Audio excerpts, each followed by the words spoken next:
Manchester United need players this summer transfer window. I think that's obvious. In this video, we'll be looking at 5 players Manchester United could potentially bring in. We'll be going through kind of the likelihood of them joining, the assets, what they're going to add to this United team, contract, like all the stuff that you talk about for signings. Obviously, there's some positions that I've identified. I'll give you that before we do actually talk about it. So I've obviously identified the midfield.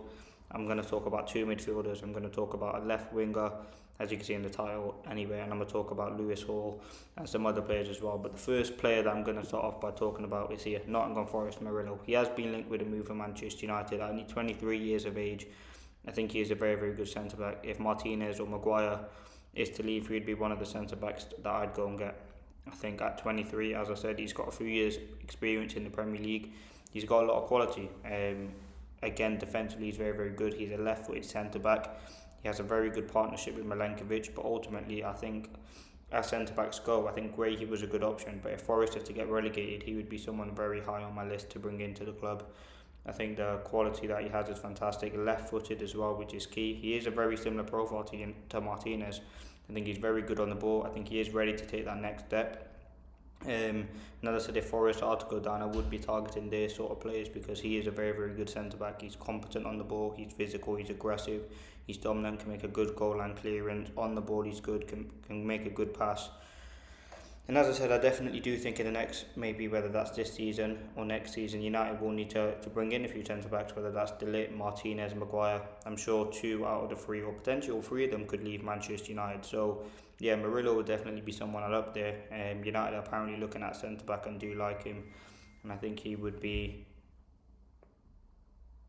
the centre-back that I look to bring in because of the quality, the physicality that he has, and the experience, which is absolutely vital.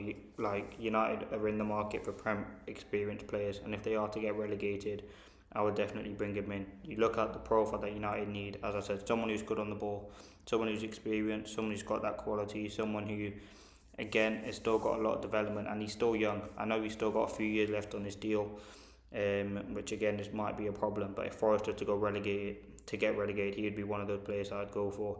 He has a contract until 2029. You could probably get him, I think, 30 to 40 million pounds.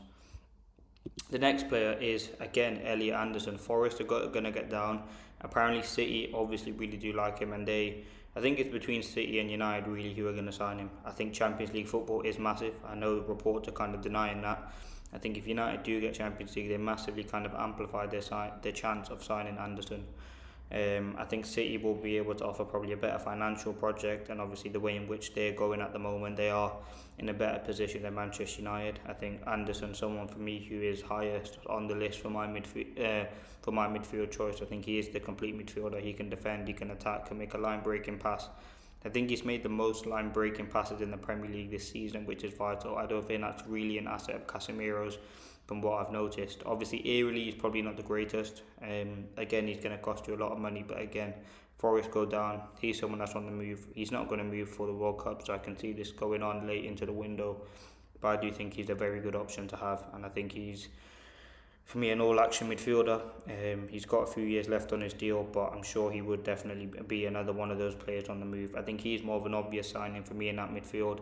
If you're going to go and get one, he's the one that transforms your midfield straight away. I think he will have, if you do sign him, go straight into that team and have a very good relationship with Manu. I think the 2 different players who will complement each other very, very well. Obviously, the concerns are, is he too much of a similar profile to Kobbie Mainoo? Is he too attacking? Is he a complete CDM?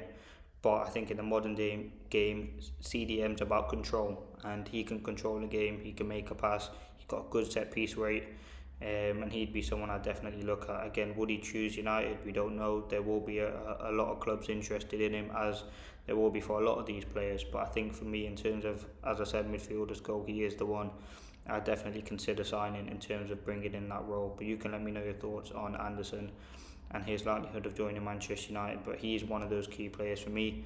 The next one is Lewis Hall. As I said, United need a left-back replacement, and if you watched him on Tuesday night against Barca, he was absolutely fantastic. I wouldn't say he locked up Yamal, but he had a very good game against him. And again, he is still relatively young. He's 21 years of age. He's got a lot of talent. I think he's someone who's contracted until 2029. I think would be the best Luke Shaw replacement. He's already proven it in the Prem. I think this is his first season for Newcastle where he's fully kind of developed, and I think he will be England's starting left back. I think the quality that he shows for such a young player is good. The final third, he's good. He's a balanced left back, and I think that I just think he's quality, and he'd be a left back to look at. Again, Newcastle, it's going to be very difficult to deal with them. They're going to probably demand a lot of money for him, which is standard. But in terms of all the traits you need as a left back and what you need in the system, the energy, the quality, the physicality, he's still got a lot of development in him at being only 21. But again, I don't think he would move. Apparently Newcastle is his boyhood club. I know he's played at Chelsea, so is he likely to move to United? No, but I definitely think left back is a position that we need to strengthen.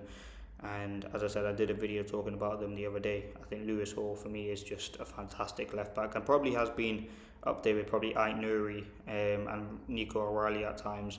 That's probably the best left back in the Premier League. Obviously we know Shaw has his qualities, but he's kind of in the aim where you look to replace him now. And I think Lewis Hall is that guy to bring in. Now the fourth one, this is kind of the left wing option that I've gone for. Ndiaye. I think Ndiaye is a very very good winger. He's 26. I think he's got a deal as well till 2029. Obviously at Everton, I think what he shows is fantastic. What you need from a winger, the quality, the tenacity, the experience, is something that's key. I think in terms of left wingers go, again, he's been one of the most consistent in the league. He's a flair player. And listen, he might be similar to Cunha, but he's someone who can hold his width. He can play in a variety of positions. Everton, again, I don't remember the last kind of player United signed for Everton in terms of dealing with them, but I'm sure if United offer a lucrative project, we get into the Champions League, he would be one of those players that you would be able to convince to join the club. I think he is ready to take that next level, and I think he's someone I'd definitely look at in terms of bringing in terms of that left wing position. There's not really many players in the Premier League that you can go for. Obviously abroad you have the likes of Barcola, who else? Kvaratskhelia, they're top level players. Leao potentially. So yeah, he's a midfielder that I'd consider getting. I think the quality that he has is good at 26. He's still at the perfect age. The concern would be, is he too similar to Mbeumo and to Cunha, and is he able to take that next step up? In terms of what I've been saying on the left wing and right wing, you need players who are very similar to Ahmad and Mbeumo on that side, able to hold width, come inside when they need to, but are just natural wingers. And I think Ndiaye is that. And the last one is Tonali. Again, we need a midfield overhaul now. Two midfielders I've identified, which shows midfield is key. I don't think we'd get both of these, but they would be my dream too. I think you have to look at cheaper options because of United's budget. I mean, all the players that you cost there are probably going to cost you over £200 million, definitely. And I think Tonali is someone who has that quality in terms of Premier experience. He's 25, he's a CDM. He's someone who can make a line breaking pass. He's very energetic. I think Newcastle midfield is one of the best in the Premier League in terms of physicality, quality, and they're just difficult to play against. Again, he's got a few years left on his deal. It's going to be difficult to deal with Newcastle, but depending on where they finish, could potentially see if he does leave or not. Now the reports are saying that if he does leave Newcastle, he would be back to Italy. But why not link him to United? I think he's clearly on the move from Newcastle, and he'd be someone that I'd definitely consider in the midfield shortlist. But yeah, you can let me know your thoughts. They're the five. There's some that I've missed out. I mean, Bruno G, someone I've missed out. I've missed out a few of the left backs we've been linked to, a few of the midfielders, so I could probably do a part two. But they are five players I think United should definitely look at this summer. Ndiaye, Lewis Hall, Tonali, Anderson and Murillo. I mean, Murillo for me is one I would love to see at United, but yeah, you can let me know your thoughts.